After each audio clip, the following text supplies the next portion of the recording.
And Andrew Cormack's going to tell us about the Digital Economy Act. So if any of you have been following politics recently, I don't know whether you have, they use this thing called wash-up to shoehorn legislation through. Oh, I'll sit down then. I wasn't going to talk about that.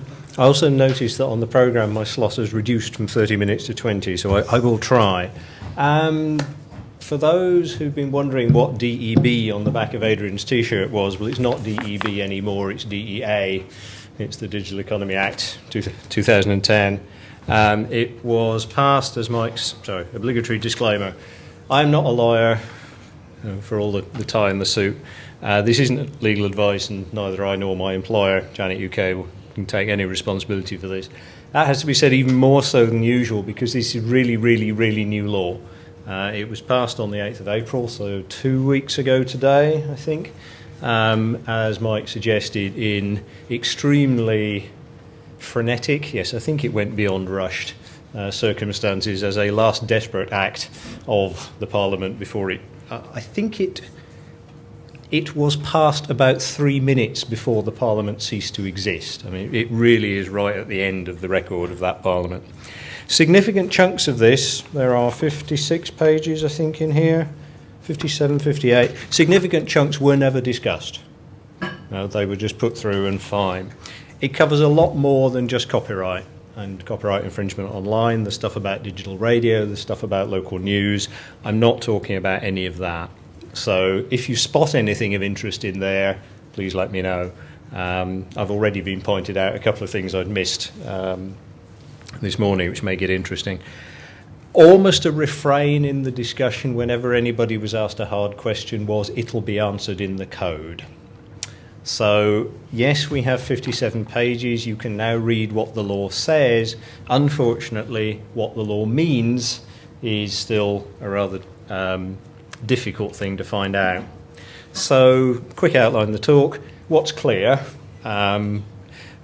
Some things, and actually things that are different from what was said in almost all the debate. What isn't clear, quite a lot, and what I would very much encourage any of you involved in networks to do, to get involved, to try and clarify the unclear bits. So, what's clear?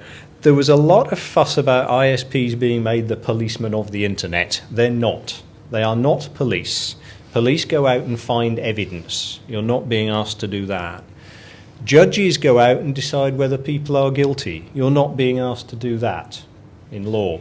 Juries decide whether people have done what is said they are done. You are not being asked to do that.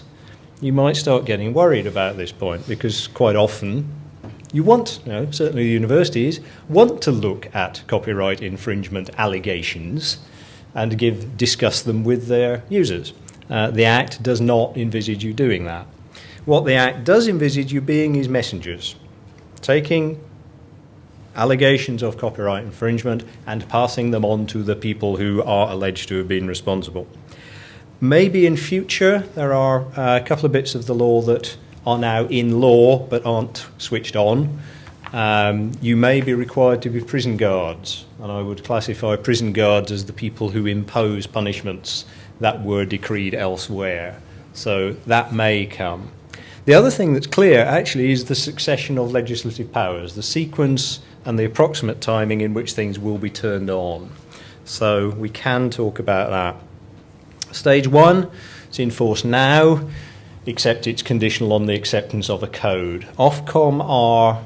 The reason I'm wearing a suit is I've been at 2 meetings with Ofcom in the past week, second of them yesterday, to work on the code. They are hoping to have a draft of the whole code available for consultation by the end of May. So that's pretty quick. The reason for that is that once it's been drafted, there has to be a public consultation, which is 10 weeks. It then has to go to Parliament, assuming we have one by then, which will take a further 2 months. It's in your hands, 6th of May. And the real unknown is that it has to be approved by the European Commission. And as far as I can gather, nobody at the Department for Business Innovation and Skills knows how long that will take. And they have sketched in 3 months, but that, as far as I can tell, that's a complete guess. So counting back from January next year, when this thing shall be in force, Ofcom said last week that Parliament had given a clear statement that it wished it to be enforced by January 2011. I don't think Parliament gave a clear statement of anything, but anyway, that's what Ofcom are aiming at. And counting back, you end up at the code needs to be drafted by the end of May. So stage one, a copyright owner, yet another new term, this is cursed with new terms, will send to an ISP a copyright infringement report. At one point there were copyright infringement notices, which I was pronouncing as sins, but they're now copyright infringement reports. The ISP works out from the IP address and the time, that's what it says in here will be in the report, the relevant subscriber, and will then pass on the report. First report, you send a message. The government has provided a template of the sort of thing the message might contain. It's 7 pages. And you know how much your users are going to enjoy reading that. Very friendly. Tells them all sorts of stuff about how to secure their wireless and how to stop bad people using it. And did they know copyright law existed? And there are lawful sources of music and film, you know. And right at the end, you can appeal. That's there. Okay, that's what you do on the first one. At the next few reports about that consumer, you probably just count and you don't pass them on. At some point, I've put in about the 10th, but who knows, would you believe it's to be decided in the code, you will send a more strict message, you will send a warning message, which I hope will be shorter. And at some later point, 30 has been suggested, you will send a severe warning message. And that's as far as the law goes as of now. That's graduated response 2011. Okay? I note at this point that the government believes you can always find the subscriber. There is no provision in this for, sorry guys, multiple users of that IP address at that time, that IP address in use by a printer at that time, your reporting system clock broken, does not match my flow records. All of those have happened within Janet's site, so I've no idea what funnies you lot find. So that might be an interesting issue.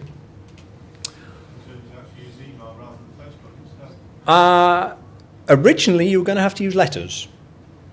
This is the Digital Economy Act, and a government minister seriously stood up and announced that this was going to take place through the GPO. At the time, the GPO was actually on strike, which made it even funnier. So, yeah, I think Ofcom have heard of this thing called email. So, yeah, some of them are going to be by email. One point that has been raised is you may well not have contact details for certain of your subscribers, or you may not have any particular technology-specific contact details. If you're a mobile ISP, you may well not have an email address, you may have a phone number, an IMEI number, and of course you can send messages to those, can't you? Not 5 pages. No. Part B of stage one, again, this exists now, is there will be a serious infringers. It's called a list, but actually it looks to me like a database. Because when you get the reports in, you group them by the subscriber and the rights owner. So for each subscriber, you have a long list of this rights owner has sent you their number 2, 6, 10, whatever. That rights owner has sent you others. Each rights owner can then come along to you and say they want to see their proportion of that list, which is why I'm saying it's a database rather than a list. There will probably be a minimum threshold for serious, so users won't actually appear on the list at all till they get to the serious. Guess where that threshold's going to be set? Thank you. You're getting the hang of it. Comment from rights owners last week of, well, yes, normally 10 infringements is worse than 1 infringement, but what if the 1 infringement is of a movie we haven't released yet? And that's a fair point. In terms of money, that could be a significant loss to them. Ofcom are going to have some interesting challenges to work out. The idea then is that the rights owner has then got a list of, there is this, these are all anonymised lists. So the rights holder knows there's subscriber A has had these reports, subscriber Y has had these reports. And the owner can then, as now, go to civil court and say, please make an order requiring the ISP to tell me who that user is, and the rights holder can then sue that infringer. Whether that will happen, I don't know. Rights holders have pointed out that each of those Norwich Pharmacal cases, they claim, cost them £11,000, and they don't really want to do them. So I wouldn't be holding my breath for the first of these to turn up. Stages 2. There was a build on this, never mind. After that process has been in operation for 1 year, the government may decide, doesn't have to, that it's going to add to the top of that list of graduated response some technical measures. So say round about, at the 50th report, the ISP would be required automatically, 49th report, nothing, 50th report, turn the switch, to do something. Altogether now, it'll be in the code. Things that have been mentioned, bandwidth reduction, filtering particular ports, filtering particular protocols, filtering particular sites, and temporary suspension for an unknown period. We're not allowed to call it disconnection. Subscriber can appeal at this point. Actually, the subscriber gets to appeal when the 50th or whatever is passed on, but before the technical measures are imposed. But if there is no appeal, or if the appeal fails, then the ISP just click. They get notice that they're going to have technical measures. They do. They get notice, yes. Plenty of time to migrate. Yeah. Just checking. Yes. So there is no blacklist of people. So this is all per ISP. So yes, there is nothing to stop you at your 35th or whatever. Sorry, there is nothing to stop your subscriber. It wouldn't be one of you from just moving ISP. Other than the process of moving ISP, at some future date, this isn't. There's no dependency between these two. The first one can't happen till a year after the first process. The second one can happen more or less any time. If the government decides, they can create a power for a court to make an injunction in a particular case. Sorry for that, the confusing phrasing, but that's what the law says. So that the rights holder can go to a service provider. That might be an ISP, it might be a web proxy, it might be nearly anything electronic, and say, you must prevent access to this internet location. And the service provider must block access to that internet location, whatever that is. The court does have to, and this was put in right at the last minute, the court must consider the effect on all other third-party interests. And things that are, interestingly, what's mentioned is the impact on criminal or terrorist investigations. It has been suggested that using these blocks might make people use encrypted traffic or proxies, which would make tracking down criminals and terrorists hard. Other things the court might take into account, cost to the ISP. Very cheap for you to just put in a BGP block or mess up your DNS resolution. If you have to do URL blocking, that gets very expensive. Equally, over-blocking of other people. Not clear whether the effectiveness of doing this is a consideration, but I suspect that's in by default in the court process. So that isn't there yet, but what it needs is the minister decides they want to do it. They take, I think it's 2 months to get for Parliament to look at it and not say, no, sorry, Parliament has to say yes, but it's not allowed to say not like that. That's what's clear. What isn't clear? I've been saying ISP, and you've all been thinking, yes, I'm an ISP, he's an ISP, you're an ISP. No chance. The definition of ISP is written for a very, very simplistic model of the internet where there is a house, there is the internet, and in between those two there is a thing called an ISP. It works. I think it works okay for my BT connection at home, yes. May I pick out a really awkward case that we were discussing on Tuesday? It does not work at all well for the internet, to which is connected Janet, to which is connected Thames Valley Network, to which is connected Oxford University Computing Service, to which is connected a college at Oxford University, to which is connected a student. Spot the ISP. Actually, I don't think there is an ISP the way it's drafted, but Consumer is reasonably clear. Business to business, no idea. Is a business a subscriber? Is a business itself an ISP? Is a business nothing? Virtual ISPs, there's some wording in there which I think is meant to make that work, but I'm not sure it does. Transit, no, I can see an argument that Janet is actually a subscriber of, I think it's Telia we get our transit from at the moment. It's not a very good argument, but there's an argument. Universities, public libraries, businesses, cafes, how many people have used a Wi-Fi, are using a Wi-Fi connection right now? Who's the ISP? No idea. The government, yeah. Well, Imperial, which is presumably connected to London Man, which is connected, yeah, okay. The government has come up with a count of ISPs. It thinks there might be 5 within scope, or there might be 20, or there might actually be 450. So they're consulting on allocation of costs right now. Okay. Thresholds, there are various thresholds there that are just not defined at all for both the graduated response and the infringers list. There may be a threshold to pick out small or good ISPs. So possibly, if the number of reports that an ISP gets is below a threshold, they will drop off the radar, which would be good.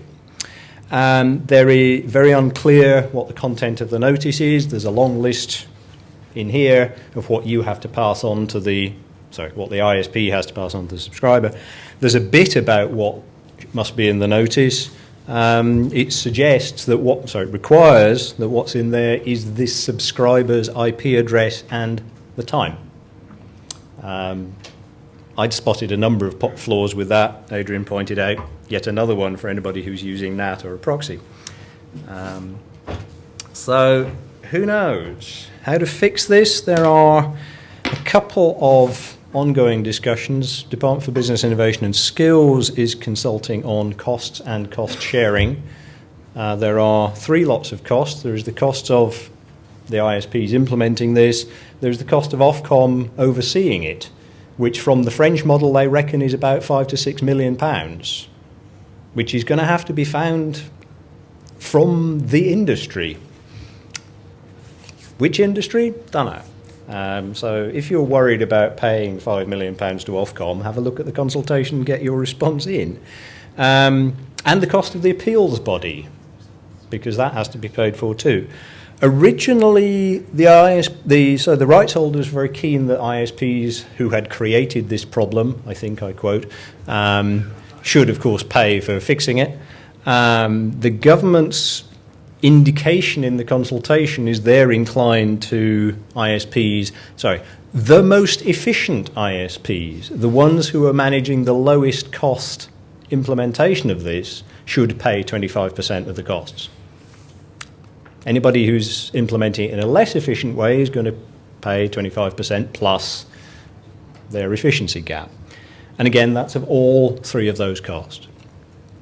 There's also some discussions going on the code with Ofcom. The launch meeting was last week. Very interesting group there. I think yesterday I was sitting across the table from Fergal Sharkey. Last week I was sitting 2 rows behind him.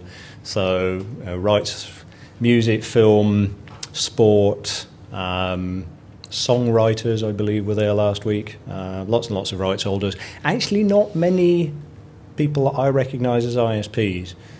Consumers and business organisations are starting to notice that this might have an impact on them. Stuff that's going to be in that discussion, certainly the definition of ISPs and subscribers. That was yesterday's meeting. Thresholds, what those will be, what the process should look like, what's the format. It would be good if these copyright infringement reports came in a machine-readable format. Email, snail mail, phone, whatever. Payment, there's a suggestion in the costs consultation that large rights holders at least would have to pay in advance, which, okay, that helps you with your building large systems to handle these reports. I would say there's no consultation on the technical measures. That is definitely postponed till anybody has a sniff of thinking about whether to do these. And the other one that I've not seen being consulted on anywhere is what advice will be given to subscribers on how to secure their own systems. You are required to do that. So, yeah. Required to secure own systems. The subscriber is held to be responsible for anything that comes up their pipe. If they wish to appeal, one of their grounds for appeals is it wasn't me, it was somebody else piggybacking on my service. That appeal can only succeed if the subscriber has taken, quote, appropriate measures to prevent people piggybacking. You are required to tell them what appropriate measures are. Good luck. So I didn't think that the law had actually made the subscriber responsible for what happened. I thought it made it that they could get a notice. Yeah. I thought it made it that they wouldn't be able to appeal technical measures, but I didn't think it changed the underlying copyright and civil responsibilities. In terms of being sued, correct. Yes. But in terms of I have just received 50... So you have received 50 copyright infringement notices about me. You have told me you are going to enforce technical measures. I wish to appeal. It wasn't me. It was somebody else. Yes, but there's no legal requirement to secure your network whatsoever. You're not responsible for what people do on it. It's just you might have to migrate ISP. Yeah. Yeah. Yeah. No, the technical measures or notices or serious infringers list. Yeah. You That's can. the worst that can happen to you. Yeah. You know, so it's migrate. Yeah. Yeah, I mean, it does not change, as you've said, there is no change to the civil penalties under the Copyright Designs and Patents Act 1988, I think, whereby you can be sued for damages for copyright breach. No.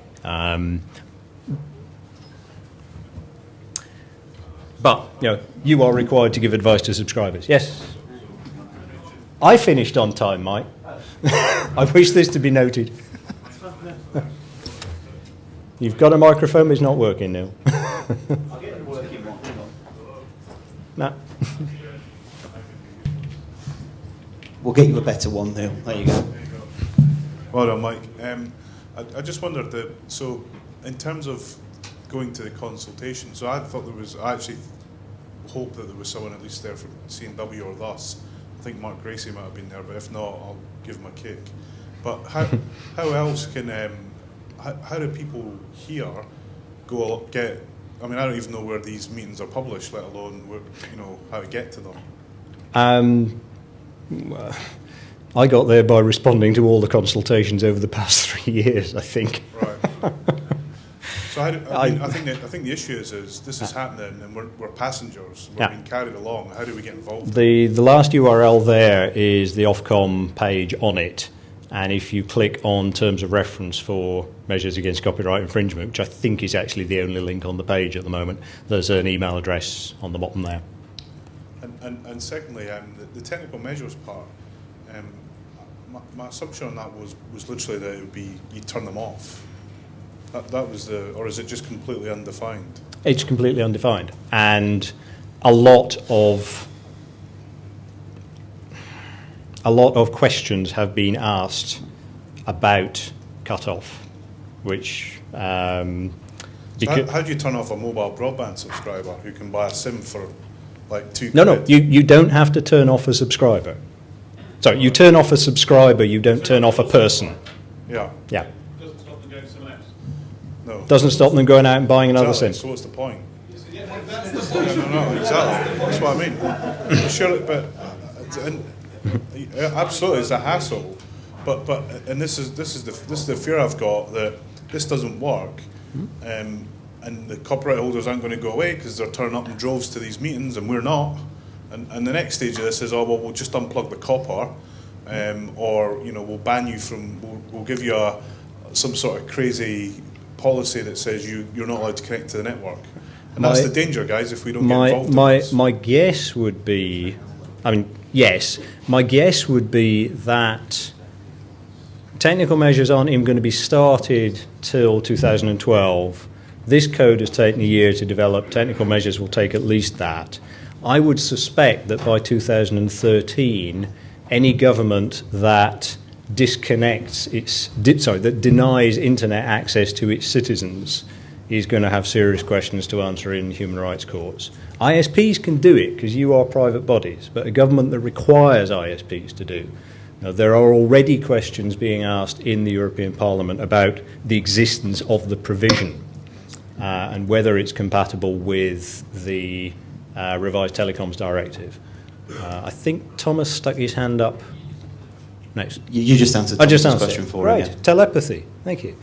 And then I think Adrian. Yeah. Adrian. Sorry, I mean, you were making the point earlier that there is no point in this. It's not going to have any effect in its current form. The worst that can happen to somebody as a subscriber, especially if their ISP's tolerant of whatever they're doing, is that they'll eventually be told they're going to get restrictions, at which point they can migrate. No. Or they can just change it to their wife's name and they're no longer that subscriber. Or a string of other loopholes. I've put some on my website. There's a whole load of loopholes. It also has serious problems like, how do the rights holders even know who the service provider is? There was this whole issue of definition, but even if you pin down the definition, it's not done by technical means, it's done by contracts and agreements that exist, and they have no means to track down who the subscriber is. Where we've got a dealer who's selling lines, we're not the service provider. So if we get a notice, we can just delete it as junk mail. We don't have to pass it on. They won't know that it's our dealer that's the service provider. So it's got lots of problems. I think the big issue here is that the fact there's no point isn't the issue. The issue is that if we let this code go ahead without our involvement, it will make us pay lots of money to Ofcom. It will make us jump through hoops. It could make us send recorded delivery letters at our cost. That could happen. It's not likely to. No. Actually, I think the Act says you can email, so I think we're actually okay on that. No, so the Act does not say that you can always email. The Act now contains the flexibility that different measures, different mechanisms can be used. Yeah, I thought it let you email. No. Well, we can discuss that later. But it could be really bad for us. So we've got to get involved. And I've been trying to get involved, and I've been talking on lots of mailing lists and discussion groups and everything. And I didn't know there was a meeting in Ofcom yesterday. I've managed not to realise that how quickly it's moving. So I need to get involved. But we all do. And I don't know how we get involved, but if we don't, we are going to end. Yeah. We are the ones that are going to lose out. Not the subscribers, not the rights holders. We are. We're the ones that are going to have to jump through hoops to do a completely ineffective job. It's moving sufficiently quickly that consultation on cost allocation was actually launched before the Act was passed. Right. Which is kind of weird. Chair needs to cut off when we can stop having questions, but there's another one at the back. I'll check the... I think we can take another question. Yeah. Yep.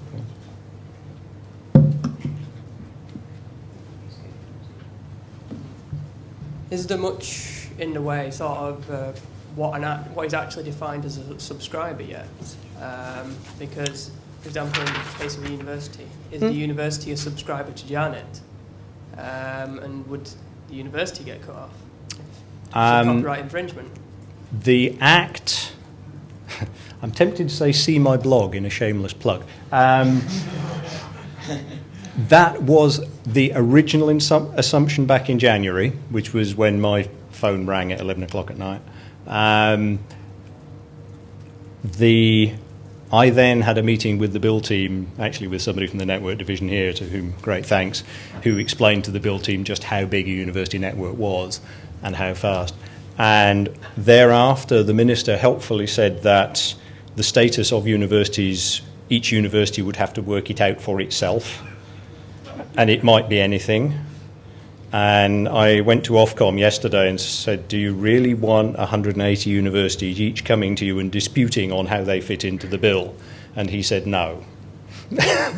So my policy on trying to help, I am Janet, my approach to this about a month ago changed from fixing the bill to finding a comfortable loophole.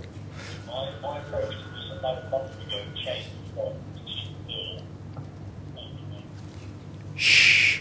At least it's a long, slow echo. I don't think universities are going to be subscribers. My argument for why they're not ISPs is that very puzzled face at the back. Good. Which of these microphones do I not have to speak into?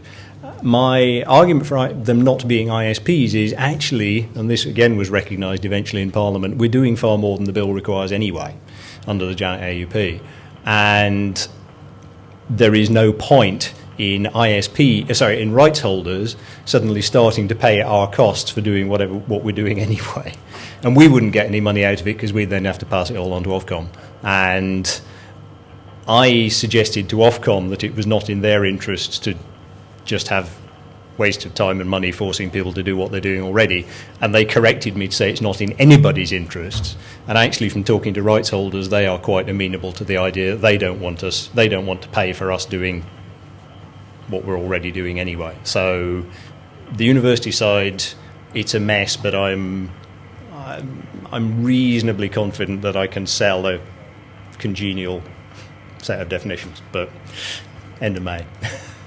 So I am working on it. I have been working on little else since January. I didn't answer Thomas's second question. Last one. Where is your blog? Where's my blog? If you probably, I think it's still at the top right of the Janet homepage. It may have been moved by the volcano, but www.ja.net. And I think there's a link there to legal and regulatory blog. If there isn't, drop me an email. There is, right? Thank you.